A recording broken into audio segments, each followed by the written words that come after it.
इसमें बैठ के हम परमात्मा की साधना कर लें। हम साधना करने वाले कोई नहीं होते हैं, कराएगा तो गुरु ही कराएगा, लेकिन कम से कम बैठने का मन तो बनाओ। गुरु महाराज कहते बच्चों तुम वहां उस राह पे चलने का मन तो बनाओ, करवा तो मैं दूंगा, करवाएंगे तो गुरु महाराज। साधना अपने बल से कोई नहीं कर सकता, और जो कहेगा हम अपने बल से करते हैं उसकी साधना कभी बनेगी ही नहीं। कराने वाले गुरु महाराज हैं, और जितनी ज्यादा करा लें गुरु महाराज के हाथ में सब कुछ है। लेकिन प्रेमियों पता है क्या है, हमारा मन कितना निर्मल हुआ, कितना साफ हुआ। जब तक मन निर्मल पाक साफ नहीं होगा, कहा है कि कबीरा मन निर्मल हुआ और जैसे गंगा नीर, और पीछे पीछे हरि फिरे कहे कबीर कबीर। जब निर्मल पाक साफ हो जाएगा तो हम इस दरबार में आने के लायक हो जाएंगे। बहुत लोग तो पता है बहुत गलत गलत काम करते हैं और कहते परमात्मा हमको माफ कर देगा। कल प्रेमानंद जी कह रहे कि लोग गलत काम का पैसा सत्संग में सोचते हम लगा दें, और सत्संग में वो दे गए। प्रेमानंद जी कह रहे हमारे आश्रम पे दान दे गए मान लो, और वो गलत पैसा है, तो वो जो साधना करते हैं उनकी साधना जो खत्म होगी उसका भी पाप उसको लगेगा। बताइए, पहले जो दे के गया है ना पुण्य दान करके, उसको वो तो पाप जो लगा है पातक लगा ही है, और जो संतों का भजन बिगड़ेगा, जो साधु संत कर रहे हैं उसका भी पाप उस पर लगेगा। बताइए पहले। और लोग बात सोचते हैं ना कि इसमें ने वो रिश्वत ले ली है तो इसमें ने चलो पुण्य दान कर देंगे, वो दान तुम्हारा बेकार है। रिक्शे वाले का पैसा, उसमें बता रहे थे कि एक व्यक्ति आया खूब सारे पैसे भर के झोले में, तो उन्होंने वो समझ गए ऐसे कोई पैसा दे नहीं सकता, इतना पैसा बहुत बड़ी चीज है, इंसान के लिए मर जाता है, पैसा थैला नहीं छोड़ता। तो उन्होंने कहा, तो उन्होंने बता दिया कि ऐसे ऐसे पैसा मतलब आया, तो मैंने सोचा चलो थोड़ा दान पुण्य कर लो तो ये धन पवित्र हो जाएगा। तो उन्होंने कहा भैया ये थैला जैसा है ऐसे ही ले जाओ तुम, लालची नहीं थे वो। तब तक एक रिक्शा वाला जा रहा था, तो उसको बुला के कहा आज तुम्हारी कितनी इनकम हुई है? उसने कहा 2 रुपए कमाए। बोले 2 रुपए मुझको दे के जाओ, आज मेरे आश्रम पे भंडारा बनेगा। बताइए, रुपए का थैला फेंक दिया कि ले जाओ वापिस, और 2 रुपए जो उसने रिक्शा वाले ने कमाए उससे आश्रम पे भंडारा बनवाया। बताइए पहले, क्योंकि लोगों ने पूछा, बोले ये मेहनत का पैसा था, इसलिए इसको जो खाएगा उसका भजन बनेगा, और जो रिश्वत का पैसा खाएगा उसका भजन बनने वाला नहीं है।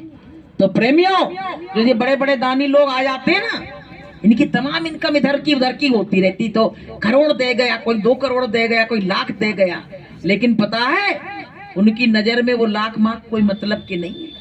एक बार क्या हुआ कि एक लकड़ी काटने वाली माँ जंगल में जाती थी, 2-3 गट्ठा लकड़ी काटती थी और फिर अपने घर का गुजारा करती थी। माताएं बहनें बच्चों को बड़े जतन से पालती, पति मर जाए ना तो देखती बच्चों को भूखा नहीं सोने देंगी, चाहे लकड़ी काटेंगी, किसी के बर्तन मांजेंगी, पोछा करेंगी, झाड़ू करेंगी, लेकिन अपने बच्चों का पालन पोषण करेंगी, क्योंकि कहती अब हमारा सहारा भी कौन है।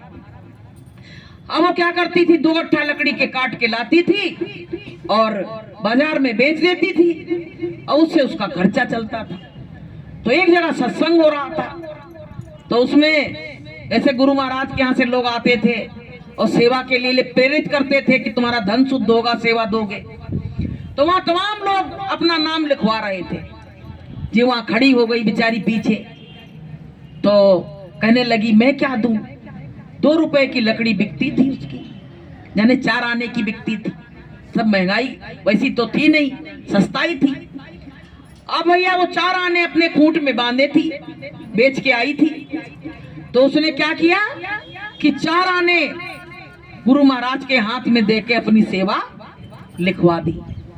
तो गुरु महाराज ने पता क्या किया कि जिनकी लाखों रुपए सेवा ऊपर लिखी गई थी, सबसे ऊपर उसका नाम लिख दिया।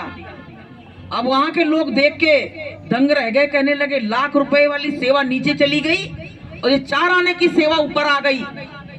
तो पूछा, कहने लगे महात्मा जी ये बात गुरु महाराज हमको पच नहीं रही है, ये बताओ मेरा नाम नीचे क्यों कर दिया गया। तो गुरु महाराज ने पता क्या कहा कि ये 2 गट्ठा लकड़ी बेच के आई, 4 आने पैसे इस पे थे। बोले पूरे दे गई, एक भी पैसा नहीं है, रात को भूखी सोएगी, बच्चे भूखे सोएंगे, और तुमने जो 1 लाख दिए हैं तो तुम्हारे करोड़ों भी तुम्हारे बैंक में जमा है, तब तुमने दिए इतने, तो इस किसका नाम लिखा जाएगा बताओ आप। तो तब वो चुप रह गए। तो प्रेमियों, जो ऐसे भक्त होते हैं कि भगत के बस में है भगवान, भगत के बस में है भगवान, भगत बिना तो कुछ भी नहीं है, भगत बिना तो कुछ भी नहीं है, भगत है उसकी शान, भगत के बस में है भगवान, भगत के बस में है भगवान। तो भगवान ये नहीं देखता तुम बड़े हो कि छोटे हो, तुम काले हो कि करूटे हो, वो कुछ पढ़े हो कि लिखे हो कि नहीं हो, वो पता है तुम्हारे भाव को देखता है। जितना निर्मल भाव होगा उतनी जल्दी परमात्मा तुम्हारे नजदीक आ जाएगा और तुम परमात्मा के नजदीक आ जाओगे, दोनों की दूरियां मिट जाएंगी। तो प्रेमियों, हमको ऐसे भाव अपने अंदर पैदा करना है। अब सत्संग से भी भाव नहीं बदले तो कहां बदलेंगे ये बताओ। का शराब के अड्डे पे बदलेंगे हैं? कि वहां जहां चुगली चपाटी होती वहां बदलेंगे? अगर ये भाव सत्संग में आपके भाव परिवर्तन नहीं हुआ, हृदय परिवर्तन नहीं हुआ, तो आपका कहीं परिवर्तन होने वाला नहीं है। कहते नहीं है कुतिया होती कुत्ता होता है, उसकी पूंछ होती ना वैसा यूं टेढ़ी करे रहता है। तो एक बार लोगों ने क्या किया कि इसकी पूंछ टेढ़ी रहती है, इसको सीधी करके मानेंगे। तो ले गए एक मटका, उसमें ऐसे करके बंद करके उस पे गाड़ के जमीन में सीधी करके गाड़ी उसको। थोड़े दिन बाद बोले चलो देखते हैं, अब तो सीधी हो गई होगी, उसमें पत्थर रखे आए थे, खंडा रखे आए थे, अब तो सीधी हो गई होगी। और जैसे उनने वो उठाया सुयो फुर्र से फिर वैसी टेढ़ी हो गई। अब कहने का मतलब क्या है समझो, अब वो फिर टेढ़ी हो गई, उसने अपना स्वभाव नहीं छोड़ा।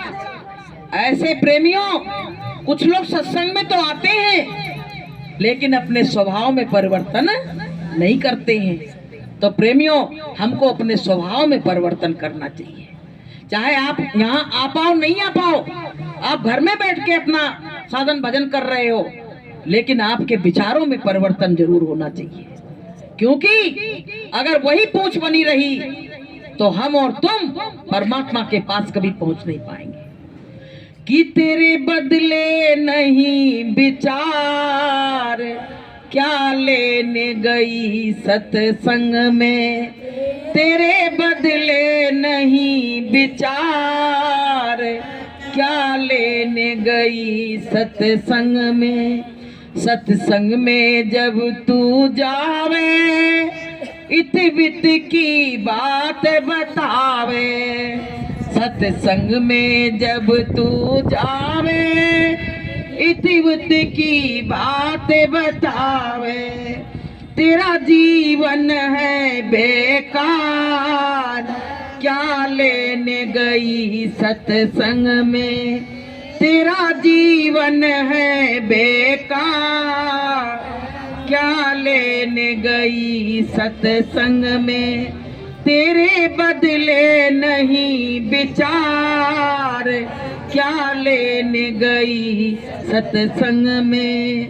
सासुल को रोटी न देवे, ससुरा से मुख से न बोले, सासुल को रोटी न देवे, ससुरा से मुख से न बोले। अरे तेरे खुले नरक के द्वार, क्या लेने गई सत्संग में, तेरे खुले नरक के द्वार, क्या लेने गई सत्संग में। तेरे बदले नहीं विचार, क्या लेने गई सत्संग में। अब तुम्हारे विचार नहीं बदलेंगे, तुम्हारे घर वाले तो तुम्हें टोकेंगे। जय सत्संग में गई थी, जय। अरे हमने तमाम सत्संगिन के मुंह से सुना है कि अपने सास ससुर को डुकरा डुकैया ऐसे संबोधन।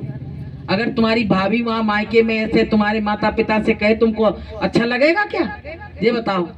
चाहे जितनी बूढ़ी माँ हो जाए फिर भी तुम डुकैया अपनी माँ से नहीं कहोगी, लेकिन सास से तुरंत, जवान है, यंग है, और फिर भी उससे ये संबोधन करके बोलती है, क्योंकि उनके प्रति तुम्हारी आस्था नहीं है, उनके प्रति तुम्हारा लगाव नहीं है, इसलिए ऐसे शब्दों का तुम प्रयोग करते हो।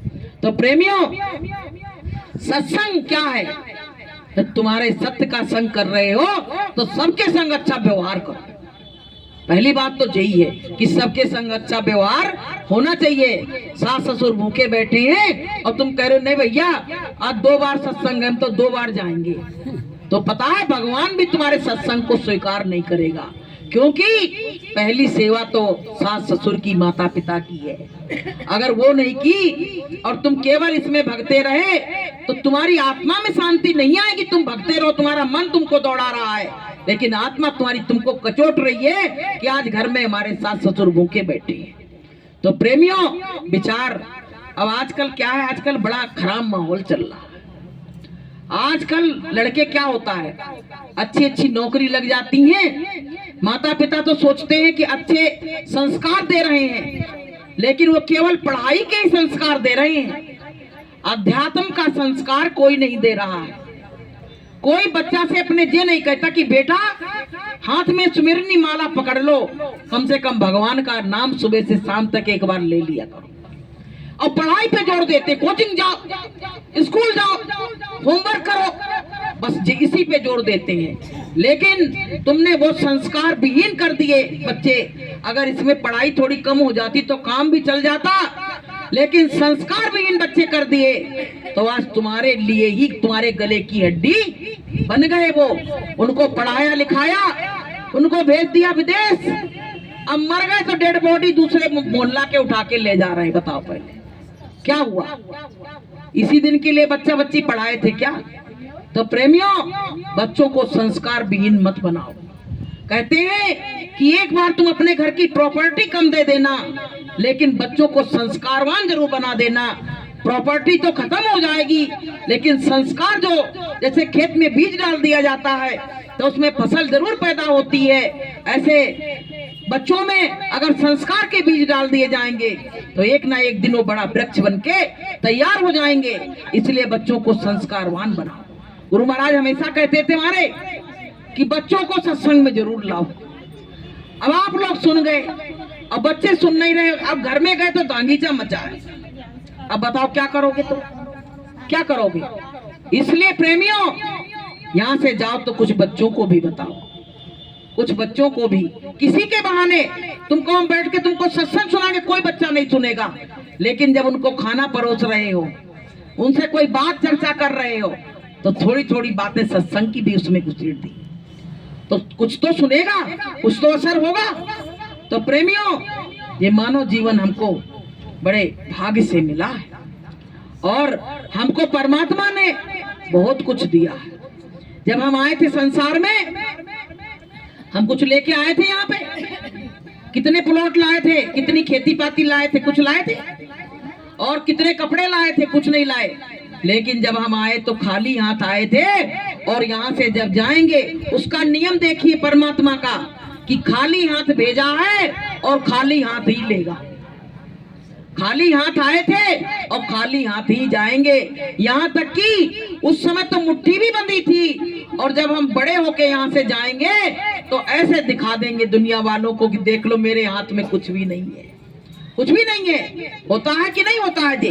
खाली हाथ चले जाते हैं। तो प्रेमियों, जब यहाँ से कुछ लेके जाना ही नहीं है तो काहे का घमंड कर रहे हो कि मुझे तूने मालिक बहुत कुछ दिया है, मुझे तूने मालिक बहुत कुछ दिया है, तेरा शुक्रिया है, तेरा शुक्रिया है, तेरा ही दिया मैंने खाया पिया है, तेरा ही दिया मैंने खाया पिया है, तेरा शुक्रिया है, तेरा शुक्रिया। तो प्रेमियों, उसको शुक्रिया अदा करो उस मालिक को कि ये औलाद दी, जायदाद दी, बच्चे दिए, ये सब परमात्मा ने ही दिया है, कुछ नहीं था। मान लो जिसके बच्चे नहीं होते हैं, वो क्या परमात्मा पे दावा ठोकते? कोई कुछ कर पाता है? कोई कुछ नहीं कर पाता है। तो प्रेमियों, जो उसने दिया उसका धन्यवाद दो, सुबह शाम परमात्मा को धन्यवाद दो। हे परमात्मा, जो तुमने दिया मैं बहुत खुश हूँ। कोई भी व्यक्ति परमात्मा क्या कहता है कि मैंने इतना इतना उड़ेल दिया, लेकिन लोग मुझ पे इल्जाम लगाते रहते हैं।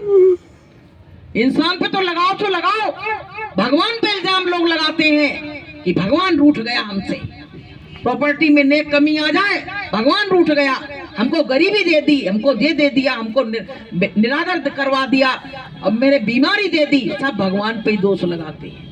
लेकिन पता है हमारे कर्मों से ही हमारे जो बीमारी आती है, दुख आते हैं, ये सब हमारे कर्मों से ही आते हैं। भगवान इसमें कुछ नहीं करता है, बल्कि भगवान तो और सुधार देता है, वो बिगाड़ता नहीं है। तो प्रेमियों, ये सत्संग हमको परमात्मा के नजदीक ढकेलता है, परमात्मा के पास हमको ढकेलता है। हमारे विचार विमर्श जो थोड़े संसार में रह के बिगड़ जाते हैं, परमात्मा से हमारे बीच में थोड़ी दूरी पैदा हो जाती है, तो ये सत्संग क्या है, मिलन करवा देता है, प्रेम बंधन में बंधवा देता है। इसीलिए सत्संग में आना हमको बहुत जरूरी रहता है। तो प्रेमियों, जीवन क्या है?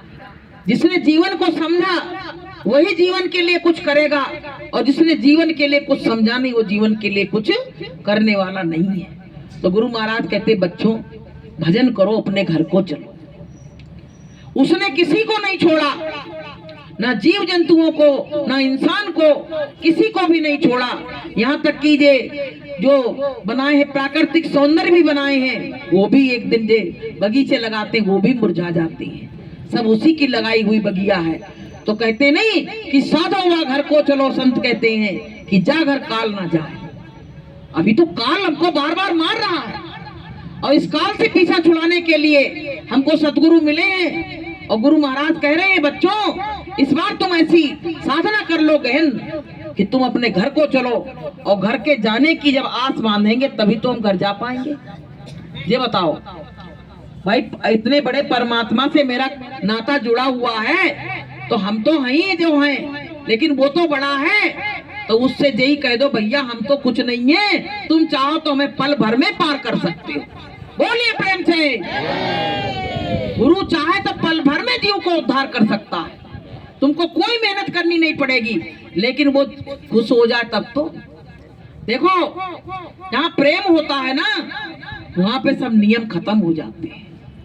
प्रेम में जैसे बच्चे का नाम तुमने कुछ रखा है, और प्रेम में उसको जाने कितने नामों से बुलाते रहते हो, और बच्चा खुश होके तुम्हारे पास आता भी है, तो लोग पूछते यही नाम रखा है? अरे नहीं, ये तो प्यार का नाम है। ऐसे परमात्मा के भी प्रेम के भी नाम है। परमात्मा जो है ना, प्रेम का रूप है, प्रेम का रूप है। तो प्रेमियों, एक बार पता क्या हुआ, एक दूध वाली थी, सो दूध बेचती थी। दूध वाली बहुत चालाक होती, वो ऐसे छोटे छोटे बाट रखती हैं, उसमें आधा तो पशुकर भर देती हैं और आधा दूध रहता है। अब भैया जो लेने आए तो कहे देखो हमने तौल दिया, और ना इधर का उधर, ना उधर का इधर, तो भैया दे दो, ठीक है। तब तक क्या हुआ, सबको दूध बांट रही थी, तब तक उसका एक प्रेमी आ गया, उससे प्रेम करती थी वो। और उसने अपनी बाल्टी देखी, तो बाल्टी में देखा 1 लीटर था कि 2 लीटर था कि 10 लीटर था, उसने उसके डिब्बा में पूरा दूध डाल दिया।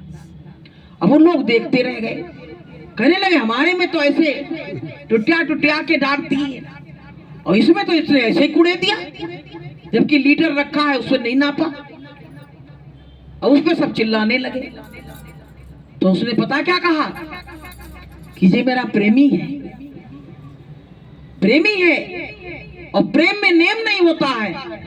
तो तुम्हारे तो हम नियम से बंधे हैं, लेकिन इसमें नियम नहीं है। ये मेरा प्रेमी है, मैं तो इसको सारा सब कुछ दे दूंगी, पूरा राट पाट सब कुछ दे दूंगी, तब भी हमारी हार नहीं होगी, हमारा कुछ बिगड़ेगा नहीं, और तुमको हम नहीं दे सकते। तो प्रेमियों बताइए प्रेम कितनी बड़ी चीज है कि जगत में प्रेम से बड़ा ना कोई। प्रेम संसार में अपने जो दुश्मन है उनको भी अपना बना लेता है। अगर तुम प्रेम से बोलने लगो तो तुमको अपना बना लेगा। लेकिन हम लोग क्या है, एक ने जरा सा कुछ कहा, हमने उस पे और हम आके और गाली देने लगे। कबीर साहब ने अपने उसमें कहा है कि आवत गाली एक है। आदमी ने अपने मुंह से एक ही बार तो गाली दी, फिर क्या किया पड़ोस वाले ने कि उलटत भाई अनेक। अब पड़ोस से दो गाली आने लगी, चार चार आने लगी। और कहे कबीर मत बुलीटिए और रहे एक की एक बार पता क्या हुआ, एक औरत बदर लेडीजों को बड़ा इनके दिमाग में कुछ कीटाणु रहते हैं। आज लड़ना है तो लड़ना ही है, छोड़ेंगी नहीं तुम्हें, या तुम जितना अच्छा काम करके आओ। आज तुमने घर में दांगीचा मचाना तो मचाना ही है, रोटी मोटी बनी धरी फिकनी ही है। अब वो भैया रोज लड़े तो गांव वाले ने पता क्या बैठ के विचार बनाया, बोले गांव में 300 घर हैं, ऐसा करते एक एक घर बांटे दे रहे, एक एक घर लड़े आया करेगी तो पीछा तो छूटेगा कम से कम, कैसे तो पीछा छोड़ाओ इससे। आप प्रेमियों क्या हुआ, उसको बता दिया गया कि आज जा घर में जाना, कल बा घर में जाना। गई ऐसे लड़ती रही तो वो बेचारे अपना पीछा छुड़ाए बैठे रहे। जिनको लड़ाई झगड़ा अच्छा नहीं लगता ना, उनका माइंड कोई की दूसरी की भी लड़ाई सुन के खराब हो जाता है, पूरा दिन ही खराब हो जाता है। अब भैया एक घर में क्या हुआ कि बहू आई थी आज ही, और कल ही उसका नंबर था वही घर पे, अब सवेरे लड़ेगी वही घर में। अब वो सास बड़ी परेशान, कहने लगी बहू एक दृश्य देखेगी तो क्या कहेगी कि उनके घर में ऐसी सी लड़ाई हो रही है। अब ये सुबह से कोई टेंशन में होता तो उसका चेहरा अलग पता पड़ जाता है। तो बहू ने कहा कि माँ जी बताओ आप क्यों टेंशन में हो, क्या हो गया, मेरे अंदर कोई कमी है क्या? मैंने कुछ कह दिया? बोले नहीं बेटा आपने कुछ नहीं कहा है, बट समस्या कुछ नहीं है, पर ठीक है कोई बात नहीं है। पर उसने पूछ के ही माना। बहू ने कहा हमें बताओ। उसने कहा बेटा ये गांव में एक बड़ी लड़ंकिन रहती है। बोले आज वो उसको क्या दिन बांट दिए गए, आज ये घर में लड़ लेना, कल वो घर में लड़ लेना, आज अपने घर को नंबर आ गया है। अब तू आई, इतने रिश्तेदार है, आके जो लड़ेगी मेरी बड़ी बेइज्जती होगी, मैं क्या करूं? अरे बोले माँ जी इतनी छोटी बात तुम टेंशन लिए घूम रही हो, तुम ऐसा करो खेत में निकल जाओ, उससे तो हम निपट लेंगे। क्या कहा? खेत में निकल जाओ हम निपट लेंगे। अब भैया सास को तो भेज दिया खेत में, सास चली गई खेत में। अब आ गई वो तो 10 बजे के टाइम पे लड़ने के लिए।